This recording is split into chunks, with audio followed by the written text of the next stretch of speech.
예, 오늘은 요한복음입니다. 요한복음. 누가복음 그 두 개 남았었죠. 참 내가 기억이. 누가복음 24장 45절. 누가복음 24장 45절은 왜 중요하냐? 이렇게 써 있죠. 그때 그분께서 그들이 성경 기록들을 이해하도록 그들의 지각을 열어 주셨으며, 성경 기록들을 이해할 수 있는 방법은 예수님께서 열어 보여주실 때가 이해가 되지, 성경을 그냥 우리 머리로 뭐 읽어가지고 이해가 되는 게 아니라는 거죠. 자, 그래서 여기 설명 써 있죠. 성경에서 성경 해석 방법을 보여주는 세 번째 사례입니다. 성경을 설명해 주는 거죠. 이 뜻을. 그래서 이걸 해석이라고 하는데 interpretation. 이 세상에서는 interpretation이라고 할 때 이 단어가, 해석이라는 단어가 어디에 주로 쓰이냐면 1차적으로 어떤 사람이 외국어로, 예를 들면 우리 낙스 목사님이 여기 오셔가지고 쫙 설교를 하셨다. 또 뭐 세멜 김 목사님도 오셨었죠. 와서 설교할 때 제가 옆에 서서 통역을 해줬잖아요. 통역이라는 단어예요. 의미가. 그러니까 한 사람이 말을 했는데 그것을 외국어니까 못 알아들으시니까 그걸 알아듣도록 제가 이렇게 통역을 해드렸잖아요. 그게 해석이라는 단어의, 인터프리테이션이라는 단어의 첫 번째 뜻이고, 이 세상에서 제일 많이 쓰이는 거고, 통역사. 두 번째는 어떤 작품, 예를 들면 문학 작품이나 무슨 연극 작품이 있으면은 그거를 어떤 배우는 이렇게 해석을 해서 이렇게 연기를 하고, 어떤 배우는 이렇게 해석을 하고 그래요. 그러니까 그다음에 음악도 마찬가지예요. 똑같은 뭐 베토벤의 뭐 월광 소나타다. 그러면은 그거를 누구 제일 잘 치는 사람이 누구? 이민찬인가? 이민찬 씨가 해석하는 방법하고, 그다음에 조성진 씨가 해석하는 방법하고, 또 나이 드신 누구야 윤정희 씨 남편 누구야? 누구지? 백건우? 80인데도 이제 뭐 한다 그러더라고요. 그러니까 사람마다 어떤 그 작품을 놓고 해석하는 방식이 다를 거 아니에요. 그럴 때도 써요. 근데 우리는 성경 해석에 대해서, 예를 들면 뭐 그 유명한 도올 김용옥 씨가 바로 저 텔레비전에 나와가지고 제가 도덕경, 다시 말해서 노자라고 하는 사람이 쓴 도덕경을 내가 해석합니다 하면서 자기가 해석자라고, 사도행전에 보면은 나와요. 해석자라는 단어가. 그러니까 어떤 사건이나 어떤 일에 대해서 의미가 무엇이다라고 하는 설명할 수 있는 능력이 있는 사람이 해석자니까 해석이라고 해석할 수 있다는 것은 대단한 거죠. 근데 문제는 올바른 해석자는 한 분밖에 안 계신다 이거죠. 하나님. 더더군다나 성경을 해석할 때에는 지멋대로 해석을 하면은 큰일 난다 그랬죠. 한번 확인해 보겠습니다. 베드로후서로 먼저 가보겠습니다. 베드로후서에 가면 사적인 해석은 금물이다 이렇게 써 있어요. 근데 목사고 뭐 신학자고 전부 다 막 사적으로 해석을 해버린다. 사적으로.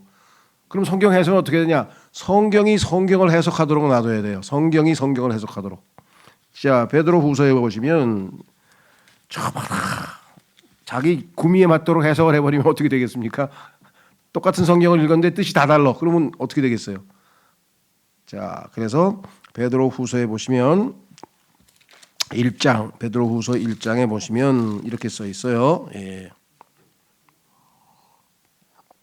20절, 베드로후서 1장 20절. 우선 이것을 알지니 성경 기록에 있는 예언은 어떤 것도 사사로운 해석에서 나온 것이 없도다. 예언자들이 자기 멋대로 해석해가지고 하나님의 말씀을 전한 게 아니다 이 말이죠. 그래서 우리도 이 성경을 해석할 때는 반드시 영적인 것은 영적인 것으로 비교해서 분별해야 된다고 고린도전서 2장에 써 있어요. 성경 해석 방법이.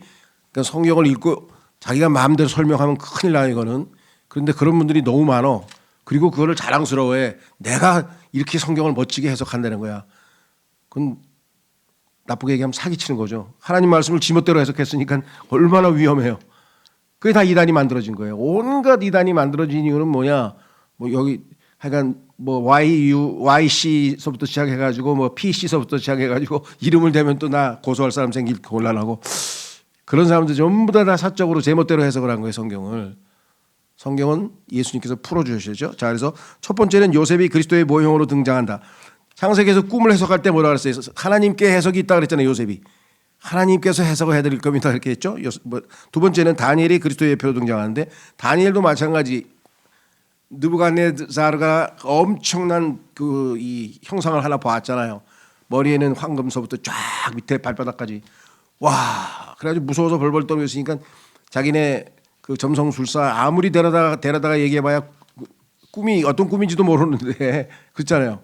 근데 다니엘 안에 있는 성령님을 통해서 해석을 했는데 그것이 예수 그리스도의 예표다. 그래서 성경에 보면은 하나님 아버지와 예수 그리스도와 성령님 세 분만이 성경을 해석해 주신다 했습니다.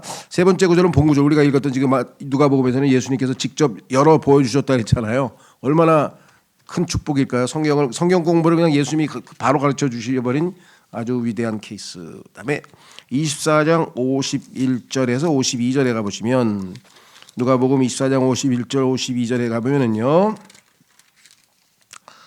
원래 이 단어가 삭제돼 있어요. 뭐라고 돼 있나 보세요. 그리고 그분께서 그들에게 복을 주시는 동안 이러한 일이 있었으니 그분께서 그들로부터 떨어져 하늘 속으로 들려 올라가셨더라 그랬는데 모든 성소들이 들려 올라가셨더라라고 하는 표현 그 52절에 있죠. 51절. 그다음에 52절에는 그런즉 그들이 그분을 경배하였고 하늘로 올라가신 예수님 경배하였고 크나큰 즐거움으로 예루살렘으로 되돌아갔더라. 그런데 여기서 경배하였다 삭제했어요. 경배하였다는 예수님이 하나님이란 뜻이고 그렇죠. 하나님께만 경배하는 거니까. 그다음에 예수님께서 자신의 능력으로 쭉 들려 올라가셨어요. 셋째 하늘로 올라가셨어요. 나중에 1970년대에 와가지고 이거 너무나 중요한 구절을 우리가 삭제시킨 것 같다. 다시 성경대로 원상으로 복구시키자 그러고 복구시키긴 했는데 그죠? 이것이 오랫동안 삭제돼 있었다. 그래서 예수님은 이 회복 전에도 이 사람들이 이 성경 구절을 삭제해서 예수님의 신성을 없애버리려고 아무리 해도 예수님은 여전히 신성을 지니신 하나님이셨다. 그랬습니다. 자, 그러면 이제 오늘은 성경의 신약 성경의 네 번째 책인 요한복음으로 가겠습니다. 자, 요한복음은 첫 번째 우리가 살펴보려고 하는 것은 3장 13절인데요. 역시 이 구절도 성경을 삭제해서 예수 그리스도의 신성, 예수님이 하나님이라는 사실을 그렇게 싫어해요. 사람들은. 그걸 안 믿으려고 그래요. 예수님이 누구신지를 전혀 모르는 거죠. 기록하기를 그런즉 하늘에서 내려온 자 곧 하늘에 있는 인자 외에는 아무도 하늘 위로 올라간 자가 없느니라. 자, 여기서 이제 문제가 생기는 거예요. 예수님이 지금 땅에서 말씀하고 계셔. 근데 자신이 하늘에서 왔대. 그것까지는 이해할 수 있어. 하늘에서 오신 것까지는 이해하는데 하늘에 내려온 자 예수님. 근데 곧 하늘에 있는 인자 외에는 땅에 계신 분이 또 하늘에도 있대. 이게 어떻게 논리적으로 성립되면요. 인간의 머리로 이해가 안 되죠. 예수님 지금 땅에 계셔. 근데 자기 하늘에도 있대. 이런 모순이 있을 수가 있나 성경에. 그래서 하늘에 있는이라는 말을 없애버렸어요. 근데 예수님 어떤 분이세요? 한순간에 어디에든지 다 있을 수 있는 분이에요. 이것을 무소부재라 그래요. 무소부재. 전능하신 분이시고 하나님이시기야. 자, 그래서 여기 써 있죠. 이 구절은 주님은 이 구절에서 자신이 무소부재하심 어디든지 계실 수 있음을 보여주십니다. 같은 시간에 전 세계 어디든지 다 계실 수 있는 분이세요. 다른 성소들은 이를 없애버렸습니다. 자, 여기서 이제 우리에게도 하나 적용되는 게 있어요. 에베소서 2장 7절. 에베소서 2장 1절로 가보시면요. 예수님만 그러냐? 아니에요.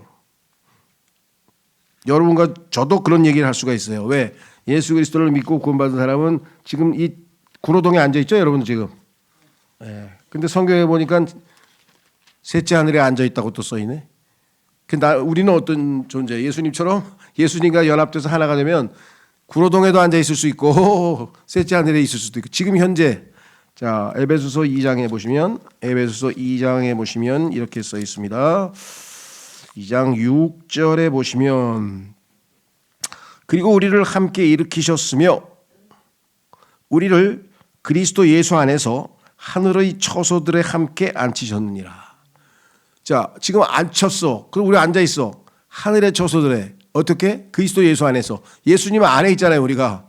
주님의 몸 된 교회니까. 그럼 예수님 안에 있으면, 예수님이 하늘에 있으면 우리도 당연히 하늘에 있는 거죠. 신비한 존재가 됐죠, 우리가. 그래서 하늘에도 있고 땅에도 있을 수 있는 것, 이런 것이 성경의 영적인 세계에서 일어날 수 있습니다. 자, 그 다음에 이제 3장 29절로 가보면, 요한복음 3장 29절에 가면은 묘한 구절이 써 있어요. 자, 이렇게 써 있습니다. 사람들이 와가지고 막 저 침례인 요한을 막 칭찬하고 막 이렇게 하잖아요, 그죠? 예. 그러니까 요한이 뭐라 그랬냐면요, 사람들아, 나는 예수님이 오실 때까지만 예수님을 소개하기 위해서 잠깐 반짝한 거고, 그 다음에 예수님이 오셨으니까 나는 사라지고 이제 예수님이 사람들의 주목을 받으셔야지. 26절에 보시면, 그리고 그들이 요한에게 와서 그에게 말하기를, 랍비여 보소서, 요르단 너머에서 당신과 함께 계셨고 당신이 증거한 분 곧 바로 그분께서 침례를 주시니 모든 사람들이 그분께 일어나이다 하였더라. 그러니까 침례인 요한의 제자들은 지금 침통함에 빠졌어요. 왜 그럴까요? 여태까지 침례인 요한이 최고 스타였는데, 어디를 가든지 침례인 요한이 있는데 와르르 몰려와서 침례 받겠다고 사람들이 막 난리법석을 쳤는데, 예수님이 나타나니까 사람들이 예수님께로 가버리는 거야. 그러면 침례인 요한의 제자들은 뭐가 되는 거예요? 시무룩했겠죠. 우리 사람들이 우리한테 안 오고 다 절로 가버립니다. 그랬더니 여기서 이제 침례인 요한의 위대함이 나타나는 거예요. 뭐라 그랬어요? 요한이 여기에 대답했어요. 요한이 대답하여 같이 말하였더라. 하늘로부터 그에게 주어진 것이 아니면 사람은 아무것도 받을 수 없느니라. 사람들이 그쪽으로 다 몰려가는 것은 그분이 진짜이기 때문에 하늘로부터 시작된 일이다, 이거는. 그러니 어찌 막을 수 있느냐. 내가 말하기를 나는 그리스도가 아니요 다만 그분 앞에 내가 보내심을 받노라 한 것을 너희 자신이 나에 대해 증거하느니라.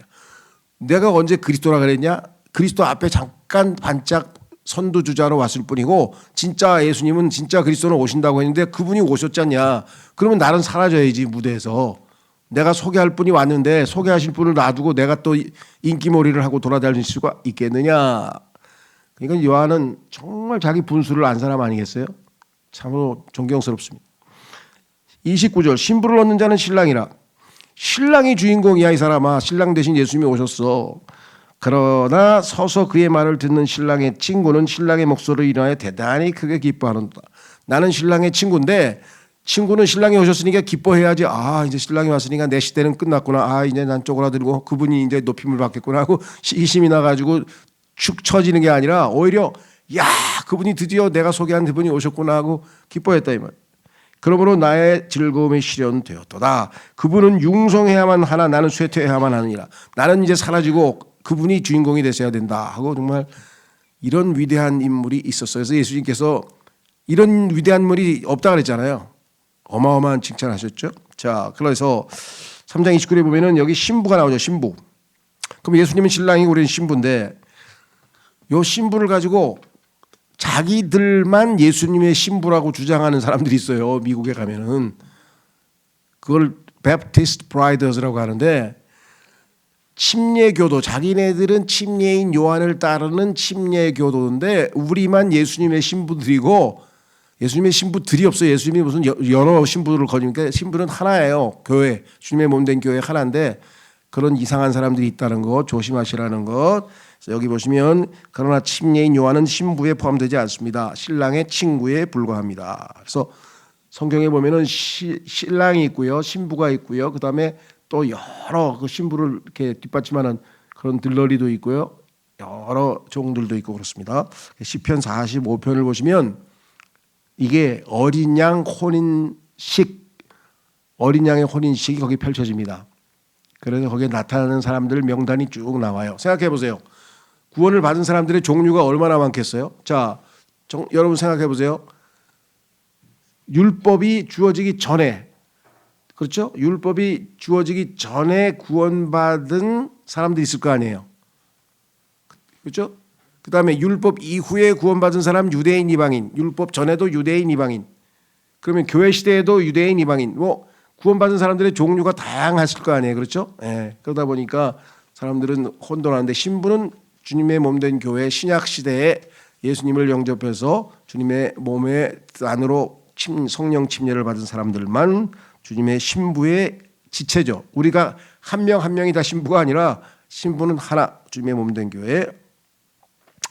그 다음에 요건 이제 4장 24절, 요한복음 4장 24절에 보면은 아마 여러분들 성경 읽다 이게 뭐야? 왜 예전에 저 개역 성경 읽을 때 항상 읽을 때 어떻게 읽었냐면 하나님은 영이시니 하나님은 영이시니 하나님의 영이시니 이걸 엄청나게 많이 읽었는데 하나님은 한 영이시니 이게 또 뭐야? 이렇게 생각하는 사람이 있어요. 그분께 경배하는 자들만 뒤정과 진리 안에서 그분께 경배하느냐. 요건 왜 이렇게 차질이 빚어지냐면 영어와 한국어의 언어 차이 때문에 그래요. 예를 들면 영어로 나는 예를 들면 나는 소년입니다. 한국말로 나는 소년입니다를 영어로 번역하면 I am boy가 아니고 I am a boy 해야 돼요. 어가 하나 들어가야 돼요. 근데 이 어라고 하는 부정관사는 한 명이란 뜻도 있고 다른 수없이 많은 소년들이 있는데 그중에 한 사람입니다. 그런 뜻도 있어요. 다른 소년들과는 달리 나는 또 다른 소년입니다. 이런 뜻도 있거든요. 만약에 하나님은 영이라 그러면 성경에 따르면 마귀도 영이고 천사도 영이고 사람의 영도 있고 짐승의 영도 있어요. 그러면 하나님은 영이시라는 무슨 의미가 있어요? 하나님은 사람의 영이 아니고 짐승의 영도 아니고 더러운 마귀의 영도 아니고 그렇죠? 하나님은 한 영이야. 어떤 영? 거룩하신 영. 그렇기 때문에 여러 영들 중에서 하나님은 한 영이시라고 해서 이 하나를 살려야 부정관사를 살려야 정확한 의미가 되는데 우리말 문법 구조는 또 그게 그렇게 안 돼 있다 그랬잖아요. 아까 예를 들면 나는 학생입니다. 뭐 나는 소년입니다 하고 이제 시험에 나왔어. 그럼 학생들이 시험 볼 때 I am a boy 해야지. I am boy. 그래서 어를 빼버리면은 영어에서는 성립이 안 된다 이 말이죠. 자, 그런데 놀랍게도 모든 다른 영어 성서들에서는 이 어를 빼버렸어요. 그러면 아무 의미도 없어. 하나님은 영이시다.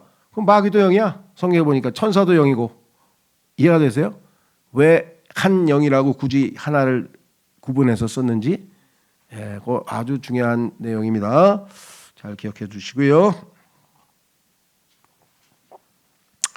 그 다음에 요한복음 5장 18절로 가보겠습니다. 요한복음 5장 18절 말씀.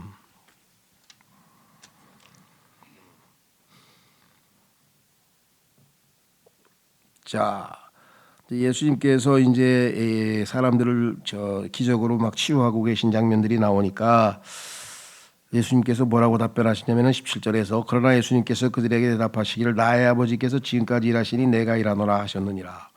그러니까 예수님이 자기가 하신 일이 하나님이 한 일이라고 이렇게 얘기를 해버리니까 18절에 그러므로 유대인들이 더욱 그분을 죽이려고 하였으니 이유는 그분께서 안식일을 어기셨을 뿐만 아니라 모세율법의 안식일을 막 정말 그렇게 악착같이 지키려고 하는지 유대인들이 어겼어. 하나님이 자신의 아버지라고도 말씀하심으로써 자신을 하나님과 동등하게 하셨기 때문이라. 그래서요. 기독교 안에는 예수 그리스도를 믿는다고 하는 사람들인데 예수님이 창조주 하나님은 아니다. 아주 훌륭한 스승이다. 또는 여호와의 증인은 하나님은 하나님인데 창조된 하나님이다. 창조된 하나님도 있어요. 얼마나 웃겨요. Created God, 크리에이터가 아니고. 그래서 여호와가 바로 예수 그리스도신데 하나님은 한 분이 아니고 삼위일체잖아요. 그걸 이해를 못하니까 여호와의 증인은 삼위일체를 안 믿잖아요. 그래서 여기 나와 있죠. 예수님이 하나님이라는 사실을 믿지 않으면 예수님을 아무리 따른다고 해도 그거는 그냥 뭐 부처님이나 공자님이나 훌륭한 인간을 그냥 자신의 삶의 스승으로 생각하고 따르는 거하고 똑같아요. 다 예수님은 그들을 다 창조하신 하나님이시죠.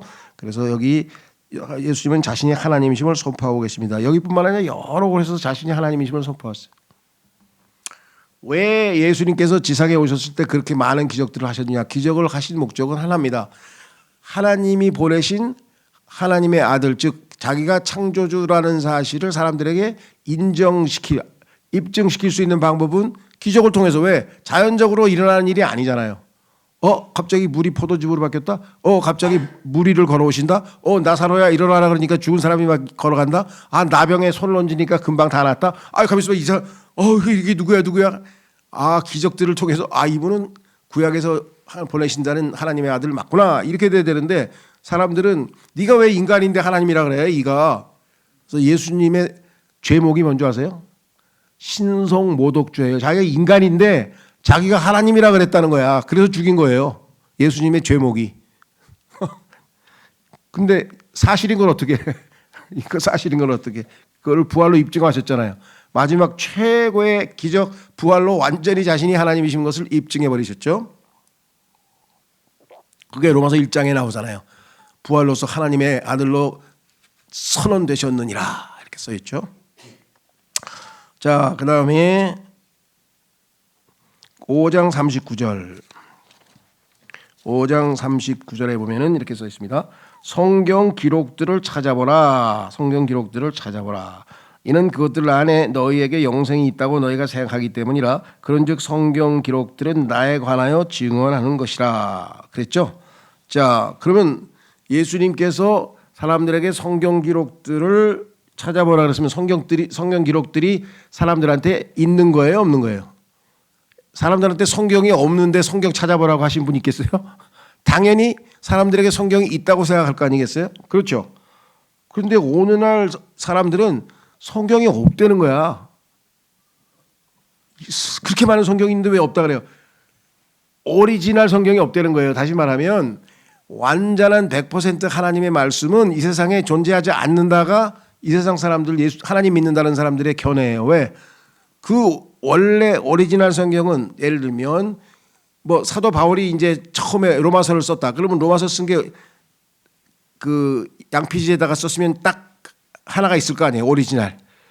그게 하나님의 말씀인데 그게 달아서 뭐 2000년이나 지났으니까 달아서 없어져 버렸어. 원본이. 그러니까 완벽한 성경은 없다. 근데 성경에서 하나님께서 뭐라 그랬어요?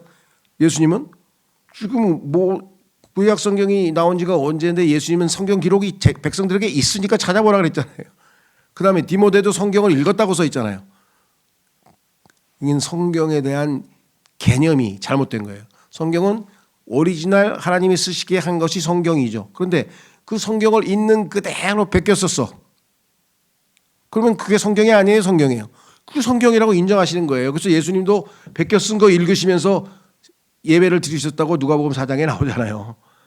그러니까 우리가 들고 있는 것도 당연히 성경이지. 왜? 하나님께서 보존하신다 그랬으니까 하나님께서 보존하신 성경이 약속대로 전능하신 분이 보존하셔서 우리 손에 들려 있는 거죠. 다만 그 오리지널 원래 성경 그대로 베껴 쓴 것을 그대로 베껴 쓰지 않고 마귀가 장난질을 쳐서 그 중에서 3만 군데 신약 구약 총 9만 군데인가 뭐 싹 고쳐가지고 제멋대로 만드는 엉터리 성서들이 있으니까 그거는 안 되지.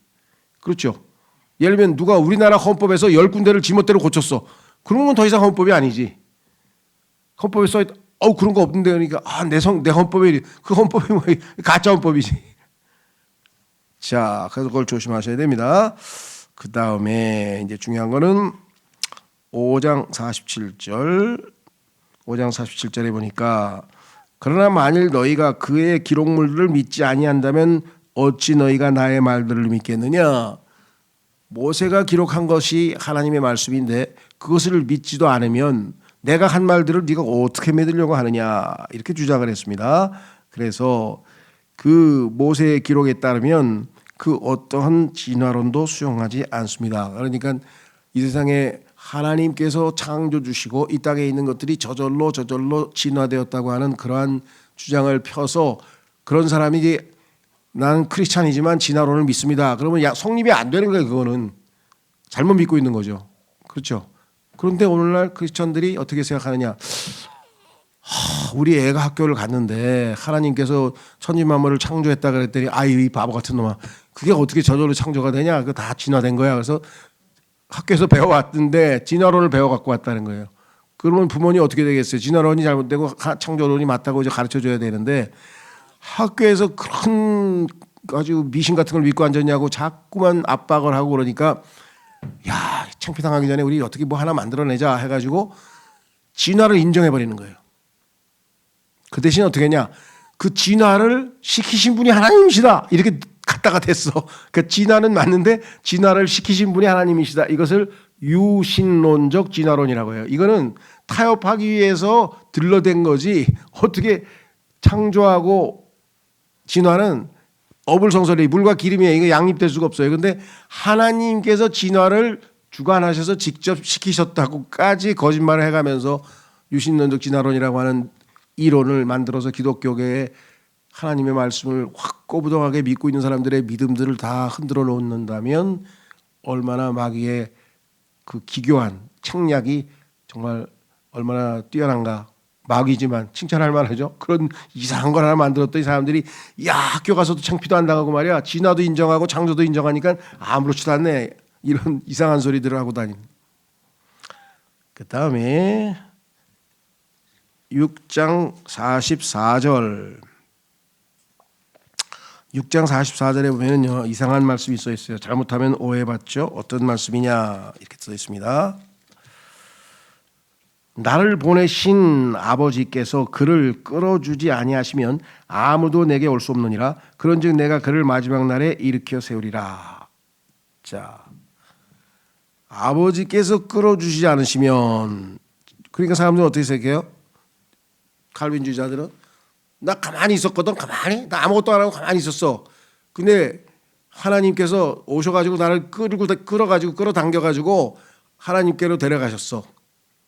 그러니까 인간은 의지적으로 행동한 게 하나도 없는데 하나님께서 다 해버리셨다고 하는 이 무조건적 예정론죠. 예.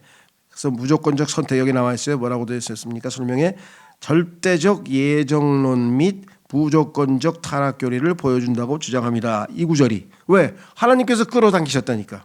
그러나 첫째, 이 구절에는 교회 시대의 그리스도인에 대한 언급은 없습니다. 이 시대의 크리스찬에 대한 얘기가 아니고 그 다음에 그 어떤 그리스도인도 부활하기 위해 마지막 날을 기다리지 않습니다. 우리는 마지막 날에 백보자 심판석에 들어갈 이유가 없죠. 왜? 이미 예수 그리스도 함께 십자가에서 우리는 심판을 이미 받아서 마지막 날까지 우리가 기다려야 될 이유가 없습니다. 지금 벌써 이미 우리는 심판받았죠. 죄에 대한 심판은 끝났어요. 자, 그 다음에 그렇게 생각한 마르다는 오류입니다. 그런데 마르다는 예수님께 답변할 때 마지막 날에 자기가 부활할 거라고 하면서 얘기를 했어요. 그것은 구원받지 못한 사람에 대한 얘기입니다. 두 번째, 그 누구도 하나님께 끌어주시라고 요청하면 됩니다. 그 얘기는 뭐냐? 여기 마가가 아니고 고치십시오. 아가.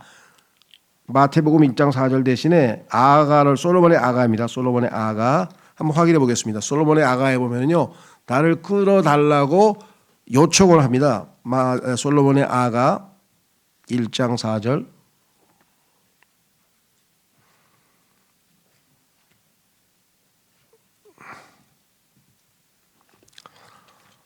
자, 솔로몬의 아가서 1장 4절에 보시면 뭐라고 써 있느냐? 여기 뭐라고 써 있습니까? 저를 이끄소서. 이게 아까 요한복음에 나와 있는 그 구절이에요. 하나님께서 이끄시지 아니하면 아무도 못 온다 그랬는데 이 여인은 뭐라 그랬어요? 예수 그리스도의 교회를 예표하는 이 여인은 저를 이끄소서 저희가 당신을 향해 달려가겠나이다. 그러니까 저를 구원해 주시옵소서 이렇게 얘기를 했으니까 예수님께서 그래 구원하마 그래야지. 아무것도 안 하고 가만히 있는데 갑자기 너는 정해졌으니까 구원받기로 정해졌으니까 이리 오너라. 그런 예정론을 믿고 있으면 얼마나 하나님께서 우스꽝스러우신 분이 되겠어요. 그렇죠? 하나님께서 그냥 점 찍었어요. 너 우리 예를 들면 사람이 100명 중에서 너는 구원 받으니까 이리 와. 그러고 오고 나머지는 저는 가고 싶습니다. 안 돼. 너는 안 정해져 있어. 그런 하나님으로 우스꽝스러운 하나님으로 만들어서는 안 되겠죠. 그래서 이 예정론이라는 것은 정말 하나님이 얼마나 훌륭한 인격체신지 우리에게 기회를 주시잖아요. 그렇죠? 네. 자, 그 다음에 6장 57절 63절 6장 57절 이렇게 보시면 뭐라고 써 있느냐. 아주 어떻게 보면은 조심스러운 표현이죠. 자, 우선 53절부터 보세요. 이 구절을 잘못 오해하면 여러분들 화채설이라고 들어보셨나요? 화채설. 예. 그러니까 로마 가톨릭 교회에서 주장하는 교리 중에 화채설이라는 게 있는데 그것은 뭐냐면 성찬식, 그 사람들 얘기할 때는 성찬식. 근데 성찬이란 말도 성경에 없어요. 주의 만찬이지. 그분들은 너무나 거룩한 걸 좋아하니까 아무데나 거룩한 성자를 붙여가지고 성찬이라 그러는데 기독 개신교에서도 이걸 성찬식이라고 하고 성찬에 뭐 이렇게 쓰는 기구라고 하면서 그건 이제 성경적인 건 아니고 성경에는 주의 만찬이라고 돼 있어요. 주님께서 제정하신 주의 만찬 우리가 하잖아요. 우리 저기서 교회에서 한 달에 한 번씩 하는데 그 주의 만찬 할 때 이 잔에 담긴 포도 주스하고 포도즙하고 그 다음에 빵이 있잖아요. 저 누룩이 들어가지 않은 빵. 그러면 이거는 예수 그리스도의 피를 상징하고 이거는 예수 그리스도의 살을 상징하는 거잖아요. 근데 로마 가톨릭 교회에서는 이게 진짜 예수님의 피고 이게 진짜 예수님의 살이라는 거예요. 그럼 완전히 카니발이야. 이거 인육을 먹는 거예요. 인육. 예수님의 살과 피를 다 먹고 마셔버리는 거예요. 그래서 어떻게 그게 가능하냐 했더니 하나님께서 기적을 일으키신다는 거예요. 예를 들면 딱 지금 포도즙을 받았어. 우리 교회에서도 나눠주잖아요. 그러니까 여러분들이 입에다가 딱 되는 순간에 하나님의 기적으로 이게 예수님의 피로 변한다는 거야. 그리고 예수님의 피를 마신 거야. 내가 지금. 그 다음에 빵도 딱 먹는 순간에 이게 예수님의 살로 바뀐다는 거예요. 이런 황당무계한 말이 안 되는 걸 했는데 사람들이 이 신비로운 걸 좋아해요. 야, 그래가지고 전부 다 카톨릭에서 미사 때 가면은 그 떡 받아 먹으려고 동그란 땡 있잖아요. 조그만 거 이렇게 동그란 거 받아 먹으려고 이렇게 무릎 꿇고 하고 벌리고 앉아 있는데 지나가면서 이렇게 하나씩 입에다 넣어주잖아요. 그때 이 사람들은 막 신비로운 체험을 하려고 그러는 거예요. 왜? 예수님이 이게 살로 바뀌니까. 예수님의 살이라 그러니까. 자, 여기 나와 있어요. 이 성경에 있다 그러는 거예요. 성경에 있다고. 실제로 있어요. 근데 오해를 해서 그렇지. 보세요. 뭐라고 그래 있는가? 요한복음 6장 53절에 그때 예수님께서 그들에게 이같이 말씀하셨느니라. 진실로 진실로 내가 너희에게 말하노니 너희가 인자의 살을 먹지 않고 그의 피를 마시지 않는다면 너희는 너희 안에 생명이 전혀 없느니라. 여기 써 있지 않냐 이거. 살과 피. 나의 살을 먹고 나의 피를 마시는 자는 누구나 영생이 있느니라. 그런즉 내가 그를 마지막 날에 일으켜 세우리라. 이는 나의 살이 진정한 음식이요 나의 피가 진정한 음료이기 때문이라. 나의 살을 먹는 자와 나의 피를 마시는 자는 내 안에 거하고 나도 그 안에 거하느니라. 살아계신 아버지께서 나를 보내신 것 같이 그리고 내가 아버지에 의해서 사는 것 같이 나를 먹는 자도 그러하나니 곧 그는 나로 말미암아 살리라. 이것이 하늘로부터 내려온 그 빵이라. 너희의 조상들이 만나를 먹고 나서 죽은 것 같지 아니하리라. 이 빵을 먹는 자는 영원토록 살리라. 그런데 예수님께서 밑으로 내려갑니다. 63절 되살아나게 하는 것은 영이라 육신은 아무것도 유익하게 하지 못하느니라. 내가 너희에게 전한 말들 그것들은 영이요 그것들은 생명이라. 그러니까 예수님께서 비유로 말씀하셔서 그렇죠? 지금 먹고 마시는 예수님의 살과 피가 뭐라 그랬어요? 만약 그게 실제적으로 예수님의 살과 피라고 하면은 63절에 육신은 아무것도 유익되게 하지 아니하니라. 예수님의 살과 피 아무리 매주 먹었어도 전혀 유익하지 않다는 거예요. 그러면 예수님 뭐라고 말씀하셨어요? 영으로 영. 내가 너에게 이른 말이 영이요 생명이라. 그러니까 하나님의 말씀을 빵이라 그랬잖아요. 성경에서. 그렇죠? 그다음에 하나님 성령님을 우리가 생명수라 그랬잖아요. 생수가 우리 뱃속에서 올라온다고. 그러니까 예수님은 지금 비유로 말씀하셨는데 이 사람들은 그 살과 피를 진짜 먹고 마신다고 그렇게 착각을 하니 근데 성경에서 보면요. 구약 시대에도 피는 먹지 말라 이는 육체의 생명이라 그랬죠. 신약 시대에도 피를 먹지 말라고 써 있죠. 그렇죠. 그러면 구약에서도 먹지 말라 신약에서도 먹지 말라. 그래서 뭐예요? 예수님의 살과 피를 먹고 마시면 성경을 어기고 먹고 마시는 건지도 모르는 성경을 어기는 거예요. 본인들은 그렇게 착각하고 살과 피를 먹었다면. 그래서 그런 사람들은 주의 만찬에 참여할 수 없다. 그 사람들은 못하게 하라고 성경에 써 있어요. 그게 죄예요. 예수님의 몸을 분별하지 못하는 거예요. 예수님의 몸은 상징적으로 빵으로 상징된 거지 빵이 실제 예수님의 살이 아니란 말이죠. 그래서 종교개혁 시에 마틴 루터도 이건 도저히 말이 안 된다. 그래서 이제 종교개혁 후손들은 화채설, 예수님이 몸으로 화한다, 변화된다 해서 화채설을 안 받아들였는데 애매모호하게 상징이라고 하는 정확한 표현을 쓰면 되는데 비유라고 하는 정확한 표현을 쓰는 모르는데 뭐 비슷한 이상한 얘기를 해가지고 사람을 혼동시켰어요. 마틴 루터도 완전히 이 카톨릭에서 100% 벗어나지는 못했다는 얘기죠. 자, 그래서 우리는 화채절을 당연히 부정합니다. 우리는 상징이죠. 예수님의 흘리신 피와 예수님의 찢기신 몸을 상징하죠. 심지어는 예수님은요 잔을 마시라 그랬어요. 잔. 이 컵을 어떻게 마셔? 이 잔을 어떻게 마십니까? 실제적으로 잔을 얘기했다는 얘기는 뭐예요? 잔 속에 들어가 있는 포도즙을 비유로 얘기하신 거잖아요. 그렇죠? 예수님은 잔을 마시라는데 이거 어떻게 잔을 마셔? 그러니까 비유와 실체를 착각하면 이런 일이 벌어지죠. 그 다음에 7장 17절 로마서 죄송합니다. 요한복음 7장 17절은 굉장히 중요한 구절인데 왜 그러냐? 누구든 그분의 뜻을 행하려고 한다면 그는 그 교리에 관하여 알리니 그것이 하나님께로부터 나왔는지 아니면 내가 내 자신에 관하여 말하는 것인지 알리라. 그럼 여기서 조건은 뭐예요? 하나님의 뜻을 깨달을 수 있는 조건은 여기 나와 있잖아요. 뜻을 행하려고 한다면, 하나님의 뜻을 행하려고 하는 의지가 있는 사람이라면 하나님께서 영적인 눈을 열어서 진리를 알게 해주신다 이 말이죠. 자, 그러니까 신앙생활은 마인드, 생각이 아니고 생각이 잘못됐다는 건 아니에요. 건전하게 올바르게 생각을 한 다음에 그 다음에 해야겠군 하고 의지적으로 자기 자신을 내어드려서 실제적인 삶에서 나타내야지 머릿속으로만 알아가지고 되는 건 당연히 아니라는 얘기입니다. 그래서 구원을 가로막는 것은 생각이 아니고 의지입니다. 믿겠습니다. 여러분들 제일 유명한 표현이 어디 있어요? 그 마리아가 뭐라 그랬죠? 마리아가 아니라 그 누구야? 리브가가 이 이삭의 아내가 되기 위해서 이제 그 물어보잖아요. 가겠느냐? 그랬더니 I will go. 네, 가겠나이다. 가고자 하나이다. 자기의 의지를 표현했잖아요. 구원 받겠습니까? 네, 믿습니다. 믿겠습니다. 구원 받겠습니다. 그래야지. 그냥 알아서 하세요. 가만히 있으면 하나님이 알아서 다 해주시나? 아니죠. 자, 그 다음에 넘어가셔서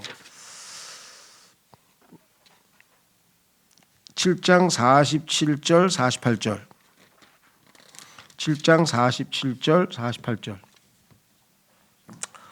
이렇게 얘기했어요.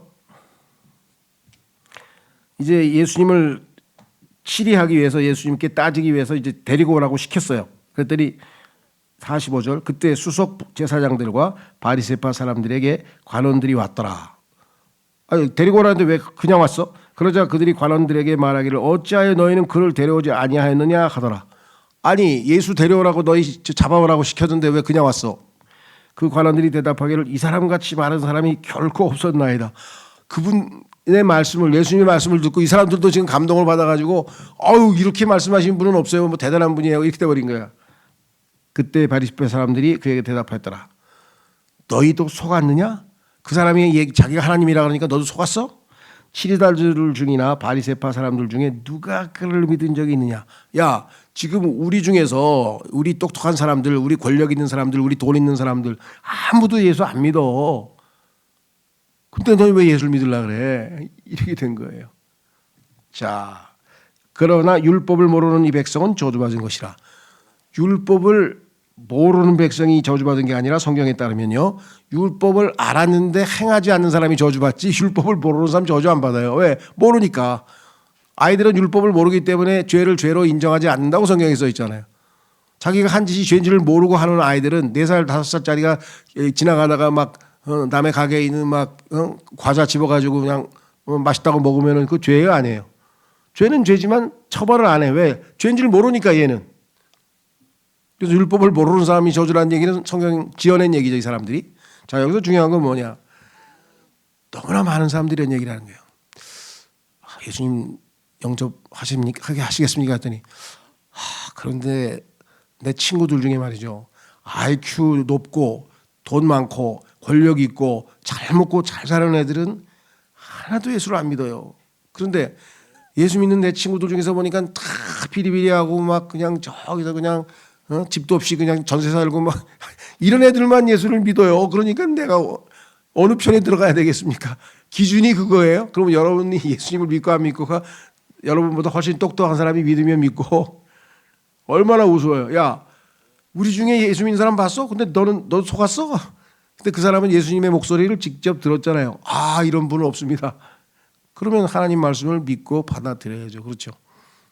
예, 그래서 여기 보면 다른 사람을 핑계대며 진리를 거부하는 사람들이 너무나 많아요. 제가 아는 분은 기독교계의 그 손봉호 교수라고 유명하신 분이신데 이 양반은 이제 지금 뭐 나이가 85세인가 해가 꽤 많으시죠. 아직 돌아가신 것 같은데 하여간 대학교도 뭐 서울대학교 나오고 그다음 미국에 가서 또 박사도 하고 네덜란드에 가서 박사도 하고 뭐 이래가지고 한국에 와서 이제 외국어 대학 교수도 하고 서울대 교수들도 나중에 했죠. 사회적으로 기독교 윤리실천본부 기윤실이라고 해서 기독교 윤리실천본부 회장도 하시고 뭐 장애자 학교 이사장도 하시고 뭐 덕성여대 총장도 하시고 뭐 하여간 우리나라에서는 그래도 아주 이 사회 원로급에 해당하는 분이세요. 그런데 이 사람이 예수 그리스도를 믿는 그리스도인이거든요. 그러니까 그 친구가 뭐라 그러냐면 그 사람한테 그랬대요. 당신 정말 당신만 보면 내가 괴로워. 왜 그러니까 내 친구 중에 다 똑똑한 사람들은 하나도 예수를 믿지 않는데 근데 그 중에서도 당신이 상당히 더 똑똑한 놈인데 왜 당신이 예수를 믿는 거야. 신경질나게. 그게 뭐냐면 자기도 이 사람이 너무 똑똑한 사람이 믿어버리니까 안 믿을 수도 없고 그런 애매모호한 그런 얘기를 하는 거예요. 이 세상 사람들이. 그다음에 여기 청소년 범죄가 참고하라는 얘기는 뭐냐면요.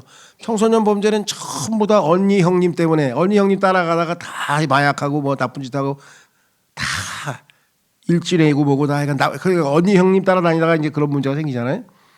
기준이 없는 거예요. 하나님 말씀을 들었으면 자기가 판단해야 되는데 남의 핑계를 대면서 진리를 거부한다는 얘기는 얼마나 앞뒤가 안 맞는 이야기인가. 그다음에 이건 좀 상당히 쉽지 않은 얘기인데요. 이건 참조를 하세요. 또 오해서 할 수도 있으니까 8장 44절은 왜 어렵냐 이렇게 써 있어요. 예수님께서 너희는 너희의 아비인 마귀에게 속하였으니 너희가 너희 아비의 정욕들을 행하려고 하는도다. 그는 시작부터 살인자였으며 진리 안에 거하지 아니하였으니 그 안에 진리가 전혀 없기 때문이라. 그가 거짓말을 할 때면 그는 자기 자신에게서 나오는 거짓으로 말하느니라. 이는 그가 거짓말쟁이요 거짓의 아비이기 때문이라. 여기서 지금 상당히 좀 어려운 거는요. 여기 보면은 너희 아비인 마귀 했을 때 이거는 뭐 당연히 소위 말하면 우리가 사탄이라고 생각할 수 있어서 굵은 글씨로 썼는데 문제는 어디에 있냐면요. 이 사람이 처음부터 이 마귀가 사탄이 처음부터 살인자였다. 마귀가 처음부터 살인자였다고 써 있어요. 그다음에 그 뒷부분은 뭐 다 맞는 얘기예요. 그래서 성경에 보면은 마귀 처음부터 살인자. 근데 이 사람이 사탄이다? 사실은 사탄이 아니고 첫 번째 살인자는 카인이죠. 카인. 성경에 보면 첫 번째 살인자가 카인이잖아요. 그래서 카인을 언급한다 이렇게 지금 주장을 하시는데요. 이 교리는 여러분이 납득이 되면 받아들이시고 아니면 그냥 놔두세요. 왜냐하면 이게 수용이 쉽지 않은 내용이니까. 그는 그 사악한 주로부터 나온 자로. 자 보십시오. 요한일서 3장 12절에 보면은 카인에 대해서 뭐라고 얘기를 하느냐. 그 사악한 자는 당연히 마귀 아니에요. 그렇죠. 그 마귀로부터 나오는 자죠. 이로써 이 자가 뱀의 씨였을 것입니다. 창세기 3장 15절에 보면은 여자의 씨 예수 그리스도, 뱀의 씨. 그러면 뱀이 사탄인데 뱀의 씨가 누구예요? 이게 카인인가? 이렇게 됩니다. 카인은 멸망의 아들의 예표입니다. 또한 그는 흑인과 유대인의 예표입니다. 함족 출신의 시리아 계통의 유대인일 것입니다. 이건 이제 상당히 복잡하고 어려운 내용인데 무슨 소리냐? 카인의 정체에 대해서 이 존재가 성경에 따르면 뭐라고 되어 있냐면은 출처가 사악한 자로부터 나왔다 그랬어요. 성경에 따르면 아담과 이브가 결혼해 가지고 낳은 첫째 아들이 카인 아니에요. 그리고 둘째 아들이 누구예요? 아벨 아니에요. 그러면 왜 여기서 이 카인이 그 사악한 자로부터 나왔다는 표현이 왜 나오지? 그래서 요거를 이용해 가지고 잘못하면 이단이 나와요. 이제 가톨릭에서도 이게 영적인 간음을 저질렀다. 마귀하고 이 이브가. 그래서 원죄를 간음이라고 그럽니다. 가톨릭에서. 그다음에 통일교에서도 소위 말하면 이브가 간음을 저지른 거로 마귀하고 영적인 간음을 저지른 거로 해석을 해요. 그렇기 때문에 이걸 함부로 지금 우리가 성경적으로 얘기를 못하는 거예요. 왜냐하면 이게 그 사악한 자에서 나왔다고 하니까 출처가 오리진이 사람이 아니고 그 사악한 자로 돼 있으니까 성경에. 그러다 보니까 뱀의 씨일 가능성이 높고 그 뱀의 씨인 이 자는 나중에 적그리스도를 예표하고 있는 인물로 볼 수가 있고, 그 다음에 성경에 보면은 카인은 표를 달고 다니잖아요. 그래서 사람들이 그 표를 보고 하나님께서 보호해 준다 그랬잖아요. 그래서 전 세계에서 딱 보면 표가 나는 사람들 있죠. 볼 것도 없어. 딱 보면 저 사람은 흑인이구나. 금방 흑인은 표가 나죠. 외모에서. 그 다음에 또 표 나는 사람은 왜 표가 있는 사람. 딱 보면 그 사람 유대인이네. 수염 여기다 길게 이렇게 기르고. 그런데 역사적으로 봤을 때 하나님께서 항상 어디 가서나 보호해 준 종족이 흑인과 유대인이에요. 그래서 흑인, 유대인, 카인, 그런데 성경에 보니까 유다, 가롯 유다 할 때 가롯이라고 하는 것은 유다가 예를 들면 충주 사람 하는 식으로 지방 이름이에요. 그런데 그 지역이 시리아예요. 그러다 보니까 나중에 등장할 적그리스도는 성경에 보니까 이스라엘 백성의 통치자라고 했으니까 유대인이면서 시리아 출신이면서 흑인인 아니냐 하고들 추측을 합니다. 근데 이거는 단정적으로 그렇다 이렇게 얘기를 할 수가 없어요 지금. 그래서 거기까지만 일종의 성경에 보면은 추측이 가능한. 그래서 카인의 정체에 대해서는 함부로 누가 단정적으로 얘기하면은 여러분들이 거기 넘어가시면 안 되고, 여기까지 성경에서 가르쳐 주는 데까지만 우리가 가서 머문다. 자, 그 다음에 8장 47절.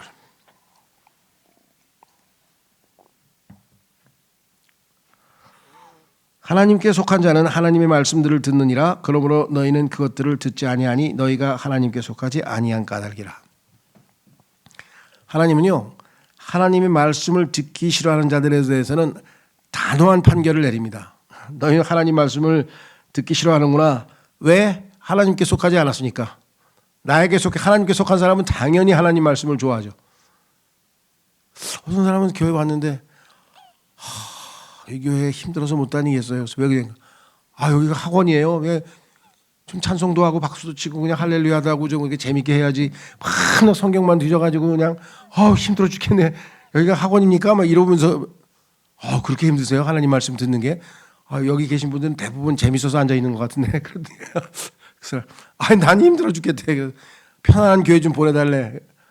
그래서 잘 모르겠으니까 찾아가 보라고. 난 편안한 교회를 잘 모른다. 우스갯소리지만 하나님의 말씀의 맛을 들이면 그렇죠. 유대인들 중에서 예수님이 성경을 풀어주니까 막 가슴이 막 마음이 타올랐다 그랬잖아요. 이것이 진리구나. 그게 우리가 누리는 축복 중에 축복이. 성경에 있다가 이거였구나. 이게 이런 뜻이었구나 하고 깨달을 때마다 우리가 큰 기쁨을 누리는데, 하나님 말씀을 안 듣겠다는 사람에는 하나님은 오케이. 왜? 존중해 주니까. 넌 하나님께 속하지 않았기 때문에 당연히 하나님의 말씀을 들을. 왜? 재미가 없잖아. 그렇죠. 자, 그 다음에 8장 58절. 이건 이제 중요한 거네요. 또 이것도 예수님께서 그들에게 말씀하시기를 진실로 진실로 내가 너희에게 말하노니 아브라함이 있기 전에 나는 있느니라 하셨느니라. 이게 문법적으로 성립이 안 돼요. 왜? 아브라함이 있기 전에 그러면 2000년도 넘었어. 그렇죠.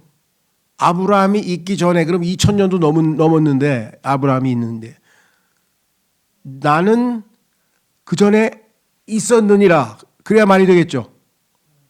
왜? 아브라함이 있기 전에 나는 그 전에도 있었던 사람이 있었었어. 이렇게 얘기를 해야 되는데 예수님은 뭐라고 얘기하냐면 아브라함이 있기 전에 나는 있느니라. 그러면 예수님의 이름이 뭐예요? 영어로 얘기하면 I am이야. I am. 나는 스스로 있는 자란 뜻이에요. 이게 스스로 있는 자.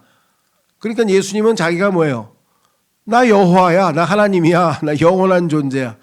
예수님은 영원 전부터 항상 I am이야. I was. 과거도 없고 예수님께는 미래도 없어. 왜? 영원부터 영원까지 항상 계시기 때문에 하나님께는 나는 여호와야. 여호와의 단어 이름이 뭐예요? 영어로 I am. 우리말로는 스스로 있는 자. 그냥 우리말로 쉽게 얘기하면 나는 있다.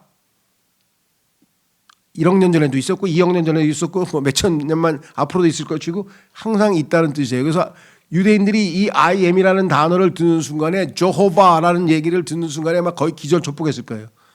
그렇잖아요. 아니 감히 하나님의 이름을 I am. 자, 그래서 여기 보시면은요. 출애굽기 3장 14절에 모세가 아이고 저기 유대인들이 하나님의 이름이 뭐냐 그러면 내가 뭐라고 답변합니까? 너 하나님 만나고 왔었나 그랬더니 야 하나님의 이름이 뭔데? 그럼 뭐라고 답변해야 돼? 그러니까 나는 있다로 가르쳐줘라. 그의 이름이 I am 이라고 하시는 분이 보냈다고 하라. 유대인들에게는 얼마나 엄청나요. 자 보세요. 이 여호와라고 하는 단어 I am 영어로는 주라고 번역했는데요. 문제는 LORD가 다 굵은 글자로 되어 있어요. 그러니까 LORD가 전부 굵은 글자로 써 있으면은 대문자로 굵은 문자로 써 있으면은 이거는 여호와예요. 그런데 히브리어의 여호와를 영어에서는 여호와라고 그렇게 히브리 말로 그대로 놔두지 않고 주라고 번역을 한 거예요. 영어로는 Lord죠, Lord. 우리말로는 주. 그래서 구약 성경에 있는 주가 바로 여호와인데 그 여호와라고 하는 것은 예수, 히브리 헬라어로 하면은 예수 아닙니까? 여호와는 히브리어고. 그러니까 예수님이 바로 주님이요 여호와라고 하는 것을 성경에서 우리가 확인해 볼 수 있는데 문제는 어디에 있느냐? 이 I am이라고 하는 단어가 가지는 의미인데요. 첫째는 뭐냐? 있다라 그랬잖아요. 존재. 그런데 항상 존재하면 우린 뭐라 그래요? 이거는 영원입니다. 그래서 성경에요. 하나님이 나 주는 영원 안에 거하느니라 이렇게 써 있어요. 이사야서 57장에. 그런데 영원이라는 명사, 영원한 형용사는 많아 성경에. 근데 영원이라고 하는 단어, 명사, eternity 성경에 딱 한 번 나와. 근데 그게 뭐냐면 주님께서는 영원에 거하신대. 그 한마디로 하면 영원한 분이시라는 뜻이죠. 그래서 I am이란 이름이에요. 나는 이다. 나는 있다. 항상 있다. 항상 있다. 자, 두 번째. I am. 그러면 뒤에 뭐가 나옵니까? 나는 학생입니다. I am a student. 나는 한국 사람입니다. I am a Korean. 그렇죠? 그런데 예수님께서 자기 이름이 I am이래. 그러면 뒤에 보호가 붙을 수 있어요. 속된 말로 하면은 I am이신 예수님이 우리에게 들어와 있어. 그러면 I am 다음에 갖다가 모든 것을 갖다가 집어넣을 수가 있어요. 속된 말로 하면은 예수님께서는 우리에게 주어진 백지수표야, 백지수표. 자, 보세요. 예수님은 나의, 자, 얘기합니다. I am. 예수님은 나의 life, 생명, 나의 능력, 나의 아버지, 나의 주님, 나의 사랑, 나의 축복, 나의 권능, 나의 뭐든지 나에게 필요한 게 다 해당되는 거예요. 나의 치유, 나의.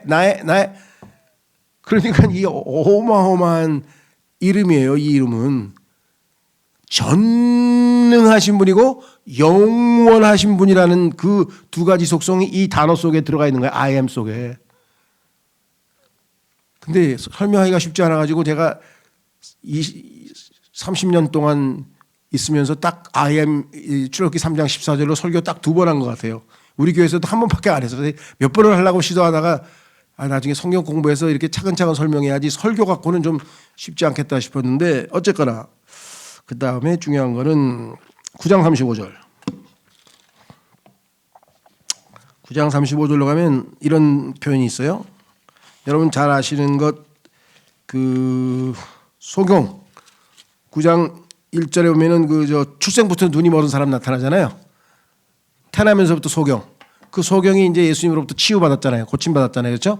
예. 그래서 이제 그 사람이 사람들한테 가서 너 어떻게 날 때부터 소경인데 지금 어떻게 그렇게 볼 수 있냐 하고 막 이랬더니 예수님이라는 사람이 뭐 막 하면서 막 얘기를 했잖아요.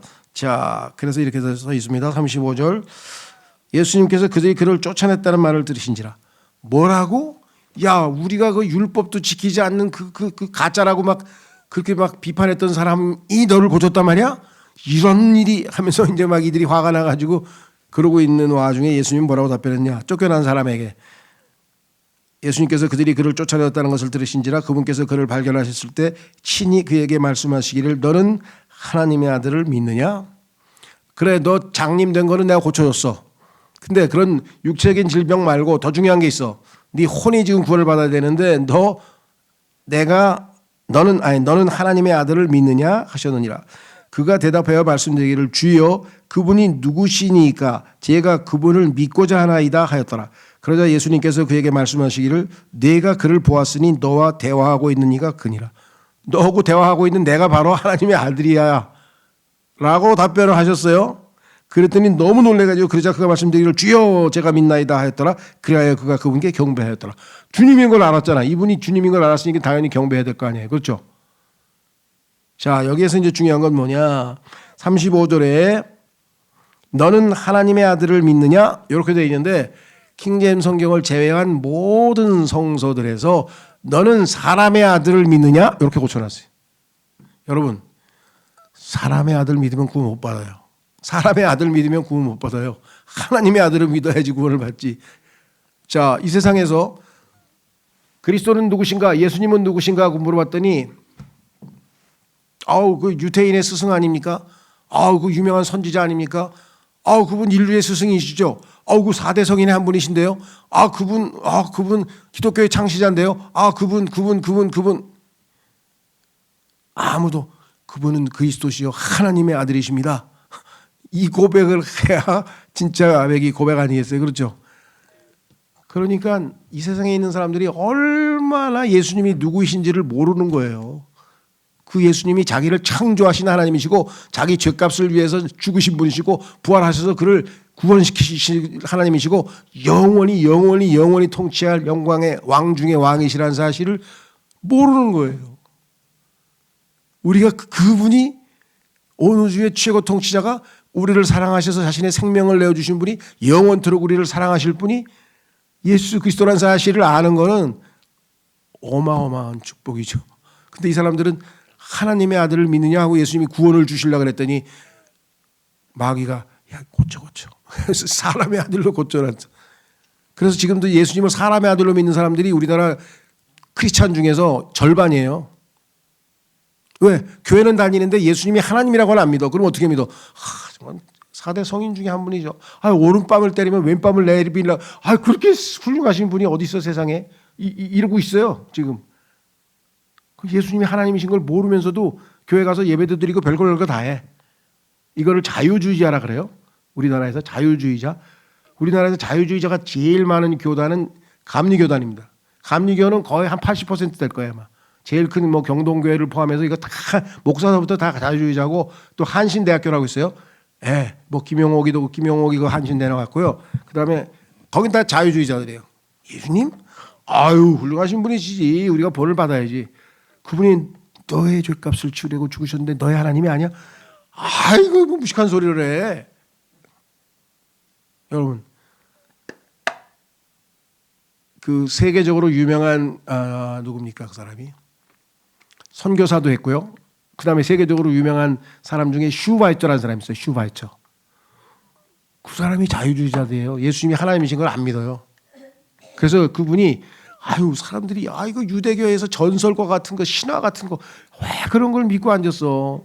진짜 예수님은 이 땅에서 정말 인간을 위해서 사랑하신 훌륭한 고결한 인물 아니야? 그래서 그분이 쓴 책 이름이 뭐냐? Historic Jesus. 역사적인 예수님. 기적 일으키고 천지 창조하고 죽은 자를 살리고 그런 신화 말고 오른밥을 때리면 왼쪽을 내밀려고 그러고 말이야. 제자들을 위해서 막 그런 예수님. 그런 예수님도 훌륭하시죠. 인자이신 예수님도. 그게 누가복음에 기록되어 있으니까. 그러나 하나님이신 예수님 요한복음에 기록되어 있는 그분은 안 받아들이면서도 자기가 크리스찬이라고 하는 사람들이 이 세상에 얼마나 많으냐 이 말. 저도 그런 교회를 카톨릭에서 성경 배우고 나서 한 2년인가 다녔어요. 감리교. 밤낮 그런 설교 들었어요. 예수님이 보혈 그런 설교 하나도 안 듣고 엉뚱한 소리 하는 거. 그 다음에 10장 1절에서 5절. 유명한 구절이죠. 진실로 진실로 내가 너희에게 말하노니 문을 통하여 양 우리 안으로 들어가지 아니하고 오히려 다른 길로 기어오르는 자 바로 그는 도둑이자 강도니라. 그러나 문을 통하여 들어가는 자는 양들의 목자니라. 이게 전부 다 비유적으로 예수님 말씀하신 겁니다. 그에게는 문지기가 문을 열어주느니라. 그리고 양들은 그의 음성을 듣느니라. 그런즉 그는 자기 소유의 양들의 이름을 불러서 그들을 이끌어내느니라. 이걸 이제 영적으로는 우리가 휴거에다가 비유합니다. 하늘에서 하나님께서 양들의 이름을 하나씩 하나씩 불러가지고 이끌어내서 공중에서 만나주시는 거죠. 그리고 그가 자기 소유의 양들을 내보낼 때는 친히 그들 앞으로 가며 양들은 그를 따르느니라. 이는 그들이 그의 음성을 알기 때문이라. 그러나 그들이 어떤 낯선 이를 따르지 아니하고 오직 그에게서 도망가느니라. 마귀로부터 우리는 피하는 거죠. 이런 그들이 낯선 이들의 음성을 모르기 때문이라 하셨느니라. 예수님께서 이 비유를 그들에게 말씀하셨으니 그들은 그분께서 자신들에게 말씀하신 것들이 어떤 것인지 이해를 못하니라. 그러면서 10절에서 예수님이 해석하시잖아요. 진실로 진실로 내가 너에게 말하노니 나는 양들의 문이라. 양들의 문이 뭐예요? 나로 말미암지 않냐고는 아버지께로 갈 수가 없어. 나라고 하는 문을 통과해야만 아버지께로 갈 수 있다 하면서 비유 설명을 하고 계시죠. 그래서 교재로 오시면 이 구절은 휴거와 재림 그리고 환난에 관련된 내용입니다. 비유로 말씀하신 것을 이해 못했습니다. 성경 변개자들은 비유라는 말을 삭제시켰습니다. 여기 보시면 6절에 예수님께서 이 비유를 그들에게 말씀하셨다 그랬는데 이 비유를 단어를 성경에서 삭제시켜서 그 비유의 의미를 잘 모르게 만들었다 이렇게 얘기를 했죠. 자, 그 다음에 11장 23절에서 26절 이것은 그 유명한 나사로의 누이죠. 누이 두 사람에 대한 얘기죠. 자, 나사로에게는 모르겠어요. 누난지 여동생인지 하여간 그건 성경에 안 나와 있으니까 하여간 그 누이들이 있었는데 23절부터 자, 예수님께서 그녀에게 말씀하시기를 너의 오라비가 다시 일어나리라 하시니라. 이제 죽었는데 예수님께 살려달라고 기도했었죠. 마르다가 그분께 말씀드리기를 갑자기 동생이 죽어가지고 동생인지 오라버니인지 모르겠는데 하여간 죽어가지고 지금 가서 막 곡도 하고 다 장례 절차도 다 끝났어요 이제. 그런데 예수님께서 다시 살아난다 할 때 다시 일어난다 그러니까 마지막 날에 부활하는 거 그 얘기하시는가 보구나 하고 자기도 뭐 성경 공부 좀 했다고 뭐라고 얘기했느냐. 마르다가 그분께 말씀드리기를 마지막 날에 부활로서 그가 다시 일어날 것을 제가 아나이다 하니라.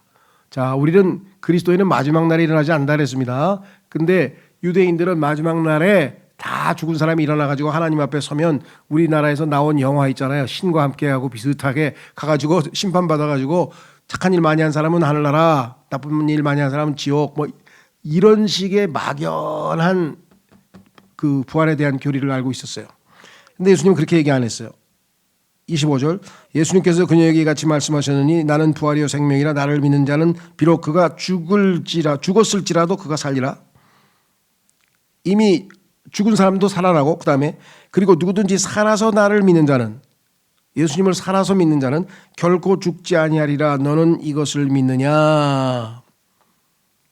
그랬더니 한다는 소리가 그녀가 그분께 말씀드리기를 예 주여 저는 당신께서 그리스도 곧 하나님의 아들이시오 세상 속으로 오기로 한 그분이심을 믿나이다 하니라. 이거를 동문서답이라고 하죠. 동문서답. 아니 지금 예수님 부활 얘기를 하고 있는데 뭔 갑자기 이상한 얘기를 해. 그러니까 예수님 얘기가 뭔 소리인지 못 알아들었다는 얘기잖아요. 그러니까 일반적으로 사람들이 생각하는 부활, 죽은 사람은 다 일어나서 하나님 앞에서 심판받고 선악에 따라서 하늘나라 지옥 간다. 이거는 성경에 나와 있는 얘기가 아니죠. 마지막 백보자 심판에 있게 될 마지막 날에 있는 얘기고 우리 그리스도인들에게는 직접적으로 해당되는 내용이 아니죠. 그래서 여기 써 있습니다. 예수님은 두 부류 죽었을지라도 산 자와 결코 죽지 않을 자들에 대해 첫째 부활 즉 우리 그리스도인들의 휴거에 대한 언급 여기 나와 있는 성경 구절들이 다 휴거와 관련된 내용이죠. 그렇죠? 예. 그러니까 부활 마침 그러나 보니까 내일이 부활절이네요. 기독교에서 얘기하는. 그렇죠. 그래서 막 어제도 보니까 누가 또 달걀을 줘가지고 집에 보니까 달걀이 하나 있더라고. 동네 교회에다 아마 부활절 하여간 이 부활절도 뭐 여기서 길게 얘기하지 않겠습니다만은 그 아시다시피 이 기독교라고 하는 것은 일반 종교 여러 가지 그 잡다한 종교들이 로마의 신들도 많고 그리스의 신들도 많고 그래서 그 사람들은 다 여러 가지 축제가 있어요. 여러 가지 축제가 있고 명절들이 많아요. 근데 유대인들의 경우도 물론 7개의 명절이 있었습니다만은 기독교에는 유독 명절이라는 게 없어요. 지킨 적이 없어요. 근데 한 300년쯤 되니까 사람들이 생각하기에 예수님을 믿으라고 복음은 전했는데 기독교에는 왜 명절이 없냐. 예를 들면 예수님의 탄생일. 우리 보통 그 다른 여러 종교들은 신들의 탄생일이라 했을 거 아니야. 그렇죠? 뭐 그런 특별한 명절이 있어야 되는데 없어. 그래서 할 수 없이 이제 이 사람들이 기독교라고 하는 종교를 가지려면은 뭔가 소속감을 줘야 되겠다 싶어가지고 만든 게 이제 예수님의 탄생. 그런데 성경적으로 따지면 예수님의 탄생은 한 9월이나 10월쯤에 가서 장막절에 예수님께서 이 탄생하신 것은 성경적으로 추정이 가능해요. 명절로 해서요. 그리고 실제적으로 날씨도 그렇고요. 목동들이 밖에서 양을 치고 있었으니까. 그러면 갑자기 추운 12월 달이 돼버렸냐. 누군가가 뭐 과정은 잘 모르지만 예수님은 성경에 보니까 말라기에서 의의 태양이라고 그러네. 의의 태양. 그럼 예수님이 태양과 관련 지는 거 아니야. 그런데 이 의의 태양이니까 태양절이 언제냐. 이 태양신을 섬기는 나라들의 명절을 보니까 12월 22일 동짓날이야. 12월 22일 동짓날이 태양신을 섬기는 명절이야. 그래서 우리는 그럼 12월 25일로 하자 해가지고 태양신 옆에다가 붙여놔가지고 그러니까 역사적으로도 이거는 앞뒤가 맞는 게 12월 25일 추워 죽겠는데 목동들이 왜 양들을 데리고 나가서 추운 데 가서 떨면서 무슨 풀을 먹이겠어요? 어떡하겠어요? 그러니까 학자들도 다 알고 다 알아요. 근데 이거를 로마의 황제의 명에 의해서 만들어 놨기 때문에 그냥 전통적으로 지키는 거예요. 자, 그뿐만 아니라 부활절도 마찬가지예요. 유대인들의 그 유월절과 비슷한 절기쯤에 갖다가 붙여가지고 또 부활절을 만들어놨어요. 그다음에 좀 더 만들면 안 됩니까? 그러면 하나 더 만들자. 성모승천. 그게 뭐냐? 마리아는 사실도 아닌데 이 예수님을 낳고 난 다음에 그냥 영원히 처녀로서 그냥 지냈다. 그래서 태어날 때부터 또 죄 없이 태어났다. 그래서 무염시퇴에다가 그다음에 소위 말하면 성모승천에다가 그래서 승천했다. 예수님과 함께 뭐 이런 것들을 만들어 가지고 성모승천일. 하여간 온갖 소위 말하면 사순절도 그렇고요. 별의별 걸 다 만들어 가지고 이 종교적인 그런 이 욕구를 충족시켜 주는 거예요. 근데 우리 그리스도인은 하나님 말씀으로 읽으니까 예수님은 첫째 날 부활하셨네. 그러면 일요일 날이 첫째 날인 토요일이 일곱째 날이니까 유대인으로 첫째 날 예수님이 부활하셨으니까 우리는 부활하신 예수님을 경배하기 위해서 첫째 날에 모인다. 그래서 초대교회 사람들은 다 주일날 모이는 게 바로 그거예요. 그러니까 우리는 새로운 전통이 생긴 거지. 유대인들은 토요일 날 7일째 모였는데 그리스도인들은 성경에 보니까 첫째 날 모인 거예요. 첫째 날. 일요일. 왜? 예수님이 부활하신 날이니까 새벽에.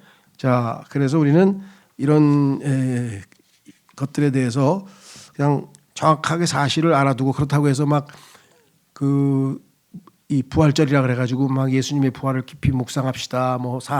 고난 주간을 깊이 우리가 경건하게 보냅시다. 그다음에 사순절을 기간 동안에 묵상합시다 하면서 나름대로 그래도 의미를 부여해서 하시는 분들에 대해서 이거 다 가짜야, 다 가짜야 하고 그렇게 또 우리가 매몰차게 얘기할 수는 없죠. 다만 정확한 역사적 사실을 통해서 우리가 그런 것들이 의미가 없다. 그건 형식적인 거니까 그렇게 얘기를 해줘야 되겠죠. 오히려 성경에서 진정한 부활 교리를 우리가 로마서에서 배우고 또 지금 우리 얘기했던 휴거와 관련지어서도 배울 수가 있겠죠. 그 다음에 12장 29절 12장 29절에 보시면 그러므로 곁에 서 있다가 그것을 들은 백성이 천둥이 친 것이라고 말하였더라. 다른 이들은 말하기를 천사가 그에게 말한 것이라 하였더라. 얘기는 무슨 소리냐면요. 예수님께서 소위 말하면 이 기도 예수님께서 이제 자신이 죽게 될 것을 알고 이제 기도하면서 뭐라고 얘기했냐면은 이렇게 얘기했어요. 지금 나의 혼이 괴로우니 27절 내가 무슨 말을 하겠느냐. 그래서 하나님께 기도합니다. 아버지여, 이 시각으로부터 저를 구원하여 주옵소서. 그러나 이러한 이유로 저는 이 시각까지 왔나이다. 십자가를 지고 싶지 않지만 이것 때문에 내가 왔음을 아나이다. 아버지여, 당신의 이름을 영화롭게 가소서 하고 예수님이 기도를 했더니 그때 하늘로부터 한 음성이 임하였으니 말씀하시기를. 하늘에서 음성이 들렸는데 내가 그 이름을 영화롭게 하였고 또한 그것을 다시 영화롭게 하리라 하셨느니라. 하나님은 분명하게 정확하게 히브리 말로 말을 했는데 사람들은 그것이 천둥 소리로 들렸다 이거죠. 그러니까 영적으로 깨어있는 사람들은 하늘의 음성을 들을 수 있지만 반대로 이 땅에 있는 사람들은 그게 뭔지를 모르니까 그냥 천둥 소리로밖에 들리지 않았겠죠. 이건 추측입니다만 이제 하늘에서 갑자기 휴거날 사람들의 이름을 부릅니다. 막 올라갑니다. 이제 막 쭉쭉 올라가면은 그게 아마 천둥 소리로 들리면 뭐 천둥이 얼마나 오래 칠지는 잘 모르지만 어마어마하게 큰 천둥이 치지 않을까 싶은 생각도 들기도 하고 그래. 자, 다시 돌아옵니다. 여기 나와 있는 나팔 고린도서 15장 52절에 보면은 하나님의 나팔 소리가 들린다고 했는데 이것은 하나님의 나팔 소리고 계시록 4장에서 이리로 올라오라고 하던 그 음성이죠. 그래서 이 소리는 구원받은 자들에게는 음성으로 들렸으나 구원받지 못한 자들에게는 천둥 소리로 들립니다. 영적으로 깨어있는 사람은 실질적으로 하나님의 음성이 들리지만 그렇지 않은 사람들은 이것은 천둥 소리로 들린다. 그랬습니다.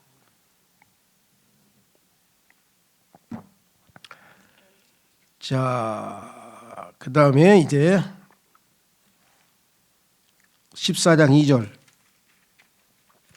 14장 2절로 가보시면 그 유명한 예수님 말씀이신데 예수님께서 이제 십자가를 지고 주님 품으로 가실 것을 아시고 제자들에게 이렇게 당부를 하셨습니다. 나의 아버지 집에는 많은 저택들이 있느니라. 만일 그렇지 아니하였더라면 내가 너희에게 알려주었으리라. 나는 너희를 위하여 한 처소를 예비하러 가노라. 그리고 만일 내가 가서 너희를 위하여 한 처소를 예비한다면 나는 다시 올 것이요 너희를 나 자신에게로 맞아들이리라. 예수님께서 지금 말씀을 하시는데 여기 보면은 저택들이라고 하는 단어, 맨션스라고 하는 용어가 성서들에서 다 삭제돼 버렸어요. 그러니까 성경에 보면은 하늘에는 새 예루살렘이라고 하는 분명한 그 성이 있고 그 다음에 저택들도 있죠. 그런데 이러한 빌딩에 대한 하나님이 지금 짓고 계신 그 빌딩들에 대한 것에 대한 개념이 없다 보니까 맨션이라고 하는 것을 오해를 해가지고 성경에서 빼고 이것을 그냥 거할 곳이라고 추상적으로 만들어놨어요. 우리는 정확하게 저택들이라고 성경에 분명하게 나와 있다는 것. 자, 그래서 뭐 농담 삼아 어떤 사람은 뭐 그런 얘기를 하죠. 그 저택이 한 저택당 몇 평이나 되는 거야 하면서 내가 가서 이제 몇 평짜리에 살 거지 뭐 이런 상상도 해본다고 하는데요. 자, 그다음에 14장 30절 14장 30절에 가면은요. 이 세상의 통치자라는 표현이 나오죠. 보십시오. 이후로는 내가 너희와 함께 대화를 많이 하지 않겠노라. 이는 이 세상의 통치자가 오면 그가 내 안에 아무것도 가지고 있지 않기 때문이라. 때가 돼서 예수님께서 거기서 십자가를 지고 가셔야 될 때는 이제 드디어 이 세상의 통치자가 이제 통치권을 행사하기 위해서 올 거 아니겠습니까? 확인해 보겠습니다. 마귀의 타이틀, 예수님의 이름과 타이틀, 칭호라 그래가지고 우리 교회에서 나온 속죄자에 보면은 무려 160가지가 나와 있잖아요. 그렇죠? 마귀도 엄청나게 많은 타이틀을 가지고 있어요. 마귀, 사탄, 그렇죠. 그 다음에 빛의 전사, 그 다음에 여기 나와 있는 것처럼 통치자, 그 다음에 신, 마귀도 타이틀이 엄청 여러 가지입니다. 예수님을 흉내내기 때문에. 자, 그 중에 하나가 뭐냐면 예수님께서도 성경에서 뭐라고 표현했냐면은 평강의 통치자. 이사야서 9장에 보면은 예수님도 통치자라고 하는 타이틀을 가지고 계세요. 그러니까 마귀도 자기도 타이틀이라고 하나 가지고 있는데 뭐라고 써 있느냐? 세상의 통치자, 이 세상의 통치자. 자, 그러니까 지금 현재 이 세상은 누가 다스리고 있는 겁니까? 사실은 마귀가 다스리고 있죠. 어떤 분들은 하나님이 다스리고 계십니다. 하나님이 다스리고 계신데 하나님이 다스리시지 않고 직접적으로 그 다스리는 권위를 즉 통치권을 일단 마귀에게 맡겨놨어요. 그래서 지금 마귀가 이 세상의 신이고 이 세상의 통치자잖아요. 그렇죠. 그러니까 이 세상이 이 모양이 있고 그러지 하나님께서 다스리는데 이 세상에 이렇게 범죄가 많고 이렇게 엉망진창인 것을 하나님이 다스린다고 할 수 있습니까? 어떤 의미에서는 맞느냐? 하나님께서 죄악된 인간들에게 마귀를 통치하러 허락을 하신 거죠. 그래서 마귀는 하나님의 허락하에 할 수 있지. 자기가 하고 싶은 마음대로는 못해. 허락 안 한 건 못하잖아요. 예를 들면 욥을 목숨은 거두지 말아라. 그런데 머리끝부터 발끝까지 병은 줬는데 죽을 똥말똥하고 그다음에 실제적으로 생명은 취하지 못하게 하나님 막으셨잖아요. 그래서 결국 생명은 못 취했죠. 그런 의미에서 봤을 때는 하나님이 최종 권위가 가지고 있는 거죠. 에베소서 2장 2절에 보면은 뭐라고 표현했느냐? 지나간 때에는 너희가 그것들 가운데 이 세상의 경로를 따르고 불순종의 자녀들 안에서 지금 활동하는 영 곧 공중 권세의 통치자를 따라 살았느니라. 그러니까 마귀가 지금 믿지 않는 사람들 안에서 역사하고 있고 그가 통치하고 있는 대로 지금 이 세상에서 먹고 마시고 뭐 그냥 뭐 미워하고 뭐 치고받고 막 아무런 소망도 없이 어디로 가는지도 모르고 그냥 타고 지금 계속 살아가고 있는 그 양상들을 성경에서 말씀하고 있습니다. 다니엘서 9장 26절에도 이 통치라고 하는 말이 한번 나오죠. 다니엘서 9장 6절에도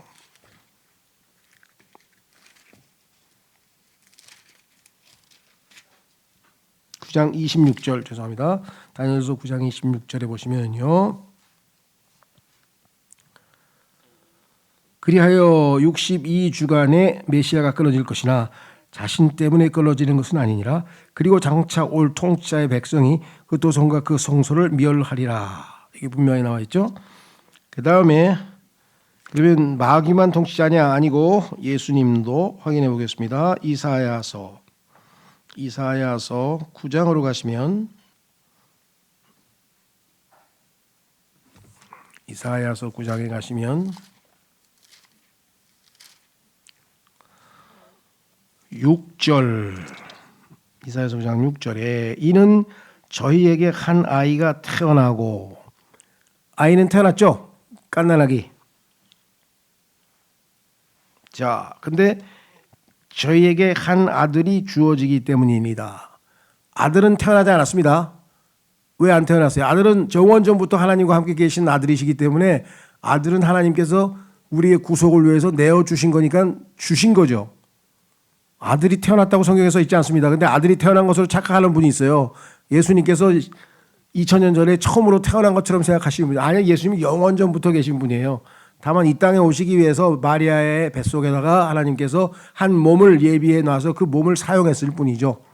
그래서 그 아이는 태어난 건 맞아요. 그래서 아들은 태어났다고 안 써 있죠? 주어졌다 그랬어요. 분명하게. 자, 그런즉 정권이 그분의 어깨 위에 있을 것이요. 지금은 누구 위에 있습니까? 정권이 이재명 대통령 위에 있죠. 그 위에는 누가 있습니까? 마귀가 있죠. 그 위에는 하나님이 계시죠. 그러니까 이재명 대통령이 자기가 최고인 줄 아는데 아니에요. 그 위에 마귀가 있고 그 위에 하나님이 계셔요. 자, 정권이 그분의 어깨에 있을 것이죠. 지금은 이 땅에 마귀에게 임시로 맡겨놓고 예수님께서 셋째 아들에게서 계시고 계시지만 지상에 다시 오시면 예수님이 직접 정권, government, 이 정부를 예수님이 직접 다스리시죠. 그래서 그분의 이름은 경이로우신 분.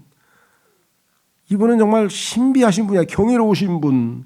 그 다음에 뭐예요? 조언자. 이분이 조언을 하면 이분 말대로 하면 모든 일이 다 풀려. 그 다음에 막강하신 하나님, 영원하신 아버지라 화평의 통치자라 불리리라. 자, 여기서 중요한 건 우리가 화평의 통치자, 세상의 통치자 아니고 화평의 통치자, 진정한 왕 중의 왕이신 분이 이제 다스리시게 되는데, 그래서 통치란 말 좀 주의하시고요. 여기 중요한 거는 영원하신 아버지. 많은 분들이 예수님께서 아들인데 왜 이름이 또 아버지예요? 아들하고 아버지하고 똑같으면 어떻게 해요? 막 이런 분이 있어요. 사실 신비롭죠. 신비롭긴 하죠. 근데 한번 성경에 보세요. 신비로워요. 성경에 이렇게 써 있는 걸 어떻게? 자, 히브리서 2장으로 가보겠습니다. 히브리서 2장에 가면요, 여러분과 저 구원받은 하나님의 자녀들이 성경에 보니까 예수님의 형제라고 써 있어요. 왜 형제입니까? 예수님이 하나님의 아들이고 우리도 하나님의 아들이니까 형제지 형제. 확인해 보겠습니다. 히브리서 2장